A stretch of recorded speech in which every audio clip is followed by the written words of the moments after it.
Bueno, y continuamos en aventura científica. Y a la verdad que la visión de adquirir y conservar esos terrenos en el centro de la ciudad de Caguas fue un gran acierto, ya que hoy día constituyen un gran atractivo turístico que, desde el mismísimo día de su inauguración, ha sido visitado por miles de personas. Eso es, que viva la sustentabilidad.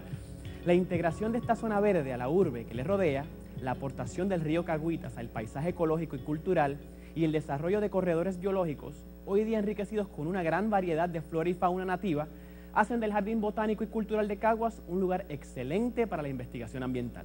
Y por eso, este jardín es usado como salón de clases por los profesores de la Universidad Metropolitana como un ejemplo perfecto de lo que es sustentabilidad. Bueno, profesor, ¿y cómo se define sustentabilidad?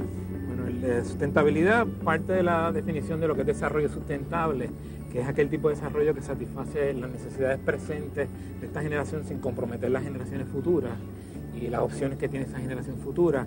Entonces, bajo ese principio, aquí se incorporan toda una serie de prácticas que van dirigidas a responsabilidad ambiental, ética ambiental, justicia social, dar oportunidad económica a las comunidades locales y garantizar de esa forma que podamos tener un espacio pleno de disfrute y con unos valores naturales perdurables. ¿Cómo podemos evidenciar todos esos componentes? Pues mira, cualquier proyecto que se quiera diseñar debe considerar, y queramos llamarlo con un proyecto sustentable, tiene que tener tres puntales. Uno, el componente económico. Tiene que tener viabilidad económica, tiene que tener una viabilidad ambiental y una ética detrás de las cosas que se hacen. Y tiene que tener un componente social que incorpore la participación de las personas, que rinda un beneficio y que verdaderamente se incorpore al componente social.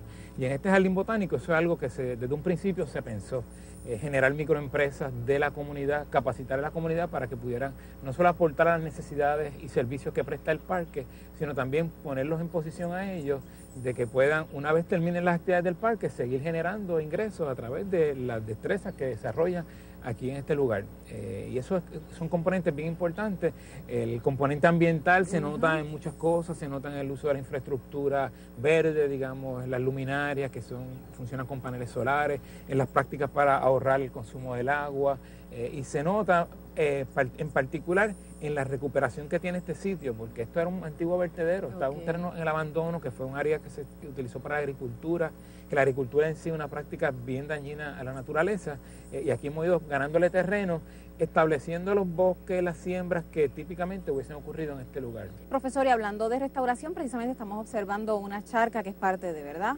Sí, el proceso de restauración es uno donde nosotros recibimos un lugar que está afectado, impactado por alguna actividad y lo tratamos de colocar, ¿verdad?, en la condición más natural o lo que debería existir en el área, dadas las condiciones ambientales presentes. Esto es lo que se conoce como una manigua, así lo llamaban los nativos de Puerto Rico, un humedal asociado al río, en este caso el río Caguitas, y donde inicialmente lo que se han hecho es introducir algunas especies que debieron haber estado aquí en un momento dado, y entonces la naturaleza se encarga de propagarlas, traer otras especies que las mismas aves van moviendo a través de semillas, o las mismas condiciones de drenaje del lugar van propiciando, y especies que compiten mejor en estos ambientes que de no haber una situación de humedad, de un régimen de agua como el que tenemos, no estarían presentes en este sitio.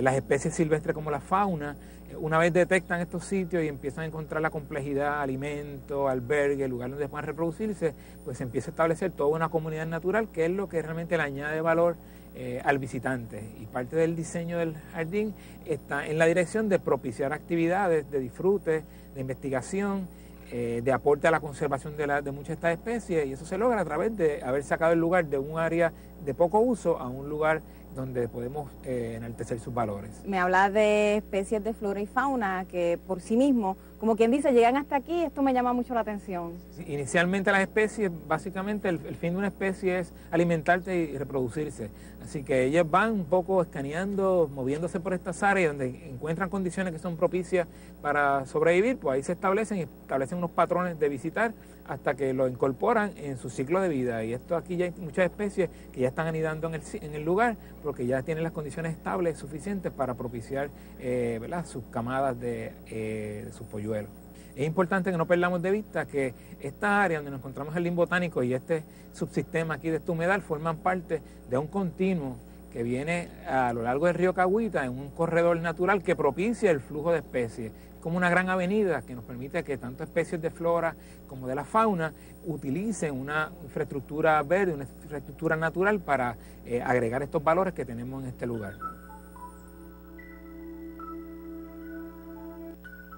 La sustentabilidad parte del concepto de desarrollo sustentable, que es un concepto que se ha adaptado como definición desde 1987 y habla que es aquel tipo de desarrollo que nos permite a las generaciones presentes tener disfrute y contacto con recursos y valores naturales, pero también dejarle a las generaciones futuras la oportunidad de tener ese contacto también.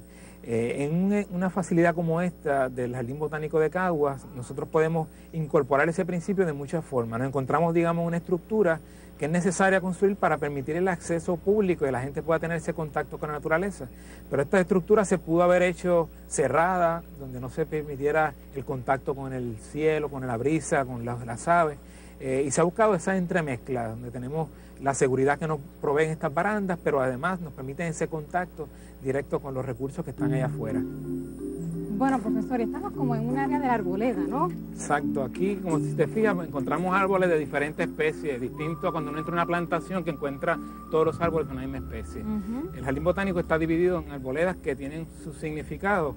Hay árboles que están más asociados a las culturas taínas, algunos que notan la influencia africana, y esta área son de árboles nativos de Puerto Rico. Y este que vemos aquí que me llama mucho la atención, que es como tostá. Este es un árbol, se conoce como ortegón, es una especie única, quiere decir que es endémica de Puerto Rico, es un primo hermano del agua de playa.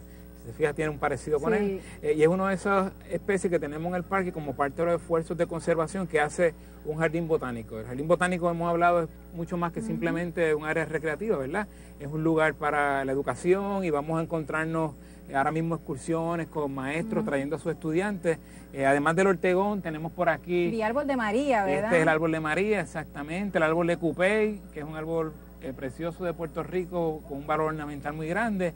Todo enmarcado en, si ves esta escultura que tenemos aquí, no es otra cosa que un recuerdo que muchos de nuestros indígenas miraban en la naturaleza, y es una forma de recordarnos que el valor que le asignaban los habitantes de Puerto Rico a la flora para sus diversos usos. ¿Cuál es la importancia de crear este tipo de arboleda en un jardín botánico como este? Pues nos da motivos para investigación, nos da motivos para poder desarrollar proyectos educativos, nos sirven de lugar para recuperación de semillas y entonces utilizarla para propagación y llevar estos árboles a otros lugares. Eso es, de nuevo, parte de las funciones que se desarrollan en un jardín botánico. En este, que es un jardín botánico y cultural, pues también miramos el componente de las diferentes culturas que pasaron y han pasado por la historia de Puerto Rico para integrarlo dentro de una misma temática. ¿Cómo cuántas arboledas hay en este jardín, Son profesor? 11 arboledas diferentes y todas representan diferentes motivos, la influencia africana, la influencia taína, entre otras cosas. Bueno, profesor, aquí vemos como que una mezcla entre árboles adultos y árboles que se sembraron una vez hicieron este jardín, ¿verdad? Sí, definitivamente. Los árboles más adultos aquí, más altos, son principalmente especies invasivas que estaban en la propiedad, como el tulipán africano, que es un árbol relativamente de vida corta. Estos árboles invasivos se van dejando porque siempre hacen su aportación, pero eventualmente este bosque se irá desarrollando en la dirección de convertirlo en un bosque de árboles nativos más que otra cosa. Y esta infraestructura, como veis, es una infraestructura liviana, los suelos son permeables para que las cosas que se dan aquí estén más afín con los ciclos naturales que ocurren en una propiedad como esta.